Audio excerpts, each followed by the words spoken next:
25 years ago, 5 teenagers with attitude were chosen to save the world from Rita Repulsa by the mighty Zordon. After she put a spell on the Green Ranger, he soon joined their team, and together they made a formidable team. They are the mighty Morphin Power Rangers.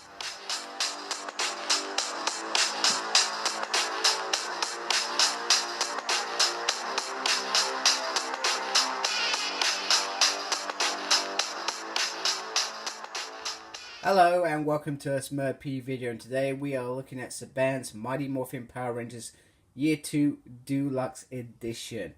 And first of all, we have the Red Ranger cover. So when it was released back in 2016, issue 0, they had, on the comics, they had pretty much these for all 7 Rangers. They had the White Ranger as well, and they looked fantastic. I have 5 of those, and with these books that are coming out, they seem to be releasing them again. Although when they get to issue on the next 12 issues, they're going to jump from pretty much the Mighty Morphin Power Rangers to Beyond the Grid Rangers. So I'm kind of a bit puzzled how that would work, unless they include Go-Go Power Rangers into this to make it last a little bit longer. But they're either going to get through all covers or going to mix it up. So that will be interesting on next year's version. So it is a beautiful, beautiful cover. It's absolutely delicious.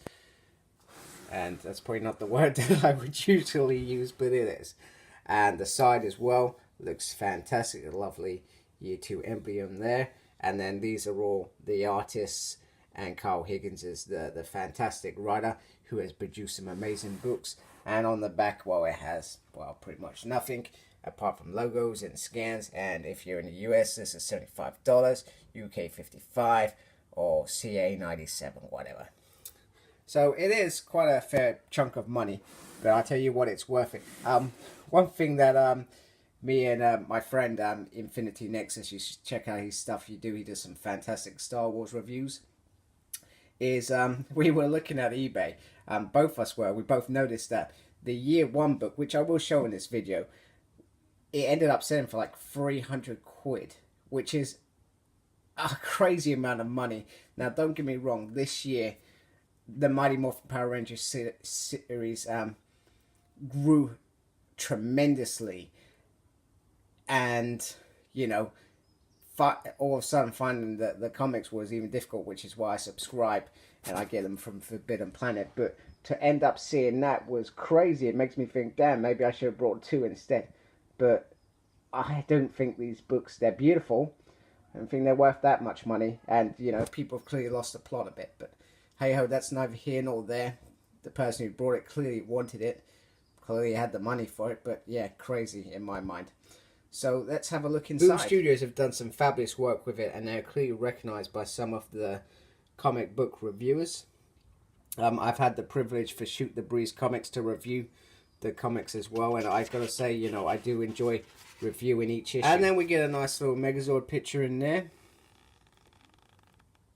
And then we get all the information about the CEOs and stuff like that.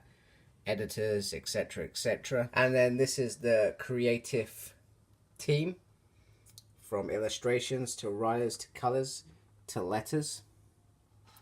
And they're, you know, it's not like a big team, you know, it seems like it was pretty close throughout. And then you got a lovely picture of Jason in comic form, and then you get some foreword from Austin St. John, the actor who played Jason, as both the Mighty Morphin Power Ranger Red, and as well as the Gold Zeo Ranger. Okay, so we pick up from chapter 13, so the last book finished in chapter 13. And pretty much the Blue and Green Ranger are stuck in another dimension, which is ruled by Lord Draken, which is aka Tommy Oliver if he went full on green with evil, I guess. So I'm not going to talk about the story so much. Mainly because there are other reviewers that are probably going to go into that. I know Infinity Nexus will talk about that at some point as well. He'll give you his thoughts, in-depth thoughts, and he's really good and spot on when he does that. And I always enjoy watching those videos.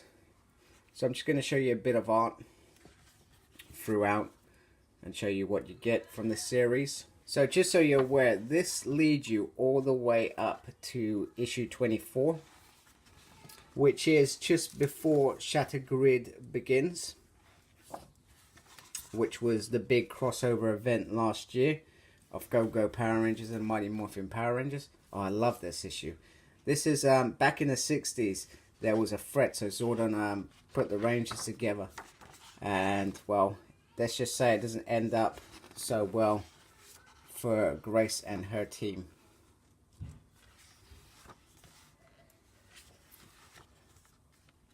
So this also has the 2016 annual and the 2017 annual. It's beautiful. And it just has some fantastic art. Oh yeah, there's a sheep enemy in this, which is hilarious. And Vincent, who was captured, manages to escape. And it all comes down to this moment where Billy finds Lord Dracon, who was captured. Sorry, I didn't mean to spoil it for anyone.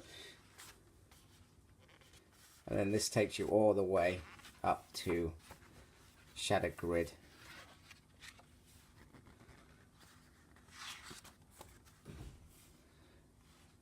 Which is pretty cool. Saba's pretty badass. I love Saba in this. Spoilers on the next page, so you might want to stop now if you don't want to see anything. But yeah. So the next volume we're going to get is going to have Shatter Grid. I do hope we get a Go-Go Power Rangers Year 1 as well.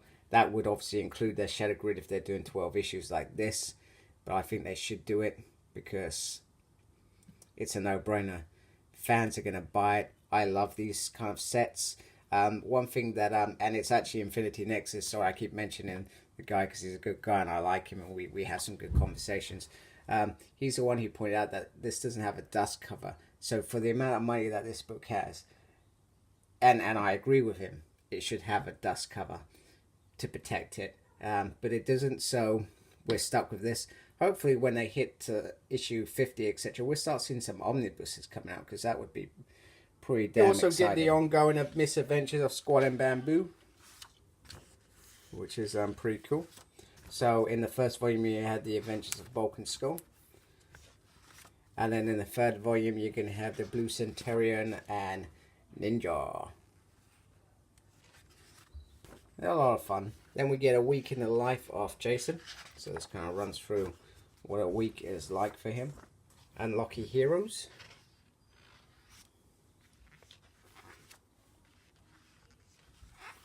It's pretty cool.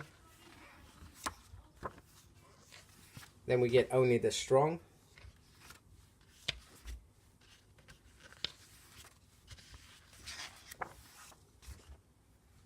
It's Putty Time.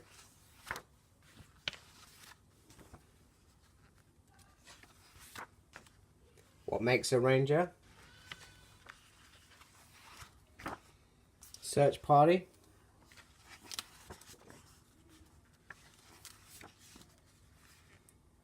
Trini's Vacation.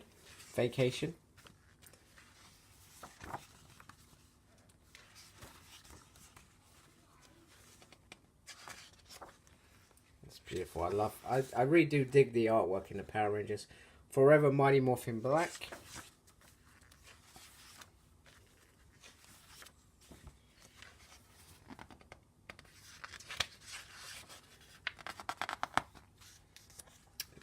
Perfect.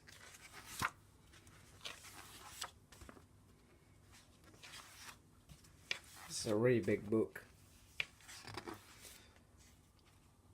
Sabrina's Day Out.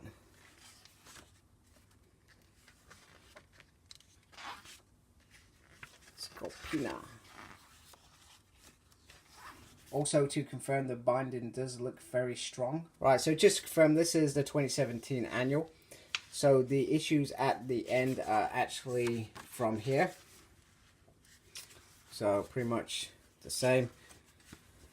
Trini's Day Out. Sorry, Trini's. I can't remember what it was. And then the 2016 annual. So all the backstory, all those little stories at the end, pretty much all those stories, which is pretty cool. I think that's to do with Hyperforce. I've never watched it, but apparently it's really, really cool. I don't know if they have a YouTube channel or something, or podcast. But apparently it's really good. So yeah, I dig that the annuals are in here. Okay, then we get a dragon Morphin here. I think that should be a Tyrannosaurus Morphin for what the book is saying, that it's year 2 and it's around Jason. Well, it's not really around Jason, around the whole team. But you know what I mean. And this is an afterword from Bryce Colson. Then at the back we get the lovely cover gallery, and once again that just bugs me a little bit. Don't know why. So we got some beautiful covers, and I like that they do this. Pretty much I've got every issue of these. The only one that I don't have, which is like the hardest, most expensive issue I've ever come across in the Mighty Morphin Power Rangers history, is issue 24. Now I don't, and that's this issue here. I don't know whether that's because it was coming up Shag Grid and everybody was all excited, so they all sold out, or whether they just didn't do enough prints because they weren't expecting such an onslaught of buyers at the time. So I know that I could buy it for probably around 30 quid UK, but I would rather pay a lot less, considering that I got pretty much the rest of the series for reasonable amount of money. I have this variant. It's absolutely stunning. At some point I will try and show that off. That said, if anybody's interested in watching a video about that, but I want to get this one. This one connects to this one, and I know it would just look absolutely stunning.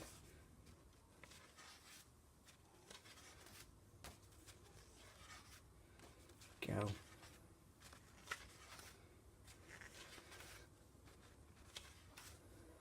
Very, very cool.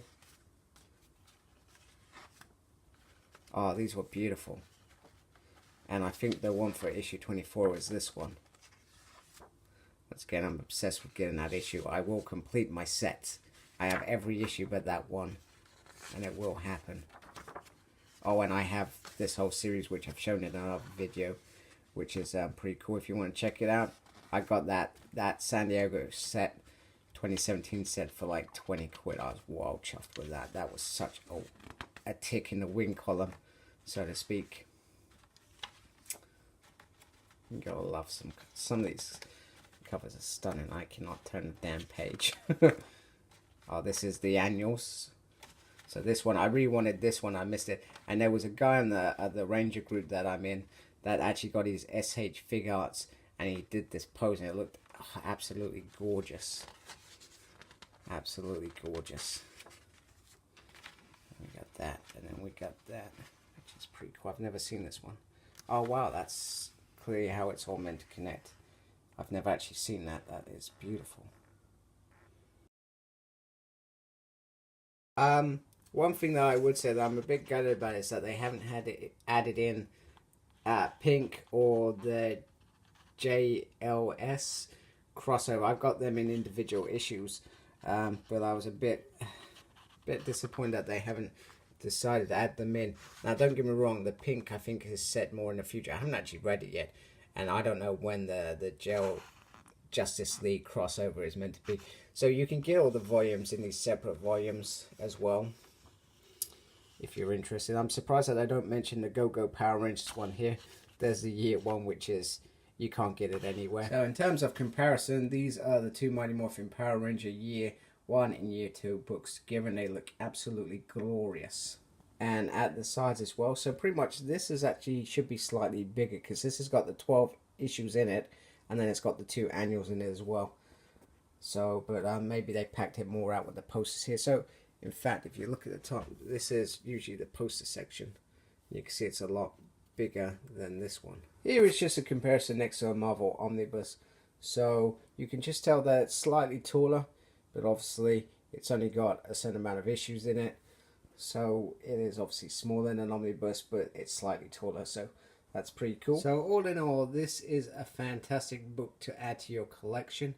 However, if you can't get year 1 book, but you can get this one, that's great, but I wouldn't spend the amount of money that one sold for. I don't know if it's sold for anything like that since, but it seems to be on the rare pile. So, but it's a lot of money. I wouldn't spend it. So thank you for watching. Like, comment, subscribe. Like my Facebook page, SmurredP. And brace the geekiness. Goodbye.